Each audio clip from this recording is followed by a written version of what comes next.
बुद्ध के प्रेरक प्रसंग। अंगुलीमाल की कहानी। भारत के शांतिपूर्ण जंगलों में एक भयानक डाकू रहता था जिसका नाम था अंगुलीमाल। उसके नाम का अर्थ होता है अंगुलियों की माला, जो नाम उसके पीड़ितों की अंगुलियों से बनी माला पहनने की उसकी डरावनी प्रथा से पड़ा था। अंगुलीमाल पूरे क्षेत्र में आतंक का पर्याय बन चुका था और उसके नाम से ही लोग कांप उठते थे। अंगुलीमाल कभी एक उज्जवल छात्र था जिसका भविष्य बेहद उज्जवल था, परंतु कुछ गलतफहमियों और जलन के चलते उसके सहपाठियों ने उसे अपराध के रास्ते पर धकेल दिया। उसका हृदय, जो कभी ज्ञान और करुणा से भरा हुआ था, अब अंधकार और प्रतिशोध से भर चुका था। एक दिन जब अंगुलीमाल जंगल में अपने अगले शिकार की तलाश में था, उसने देखा कि एक प्रकाशमान व्यक्ति शांति से जंगल की पगडंडी पर चल रहा है। वह और कोई नहीं बल्कि गौतम बुद्ध थे, जिनकी शांति भरी उपस्थिति से पूरा जंगल चमक उठा था।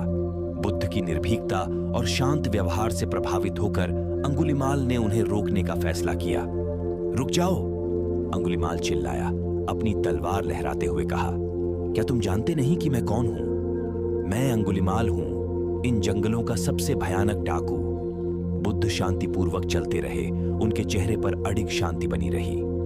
अंगुलीमाल बुद्ध की निर्भीकता से चिढ़कर उनके पीछे दौड़ा, परंतु चाहे जितना भी तेज दौड़े, वह शांत व्यक्ति को पकड़ नहीं पा रहा था। थककर और भ्रमित होकर अंगुलीमाल आखिरकार रुककर चिल्लाया, मैं तुम्हें क्यों नहीं पकड़ पा रहा हूं? तुम कौन हो? बुद्ध ने मुड़कर करुणा भरी दृष्टि से उसे देखा। अंगुलीमाल, मैं पहले ही रुक गया हूं। ये तुम हो जो अभी तक नहीं रुके। अंगुलीमाल हक्का बक्का रह गया। तुम क्या कह रहे हो? मैं यहां खड़ा हूं। बुद्ध की आंखों में गहन समझदारी भरी बुद्धि चमक उठी।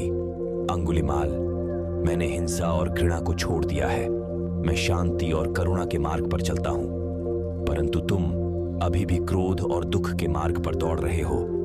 यह तुम हो जिसे रुकना है। बुद्ध के शब्दों ने अंगुलीमाल के दिल के एक भूले हुए हिस्से को छू लिया।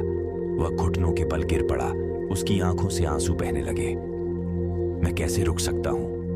मैं बहुत दूर चला गया हूं। मैंने बहुत भयानक काम किए हैं। बुद्ध ने उसके कंधे पर एक कोमल हाथ रखा। बदलाव के लिए कभी भी देर नहीं होती अंगुलीमाल। अतीत बीत चुका है, परंतु वर्तमान तुम्हारे हाथ में है। तुम एक अलग मार्ग चुन सकते हो। बुद्ध के करुणा और ज्ञान से प्रेरित होकर अंगुलीमाल ने एक ऐसा निर्णय लिया जिसने उसकी जिंदगी बदल दी। उसने अपने हथियार छोड़ दिए और बुद्ध से उसे अपने शिष्य के रूप में स्वीकार करने की विनती की। बुद्ध ने उसके हृदय में सच्चाई देखकर उसे खुले दिल से स्वीकार किया। उस दिन से अंगुलीमाल ने शांति और करुणा के मार्ग पर चलने का प्रण लिया। वह बुद्ध का समर्पित शिष्य बन गया और अपना जीवन दूसरों की मदद करने और प्रेम और क्षमा का संदेश फैलाने के लिए समर्पित कर दिया। उसका परिवर्तन इतना गहरा था कि जो लोग कभी उससे डरते थे, अब उनसे मार्गदर्शन और प्रेरणा लेने के लिए आने लगे। अंगुलीमाल की कहानी करुणा और क्षमा की परिवर्तनकारी शक्ति की एक शक्तिशाली गवाही बन गई। यह कहानी सिखाती है कि चाहे किसी का अतीत कितना भी अंधकारमय क्यों न हो, ज्ञान और करुणा का प्रकाश हमेशा उसे एक उज्जवल भविष्य की ओर ले जा सकता है। इस प्रकार अंगुलीमाल डाकू से संत बन गया।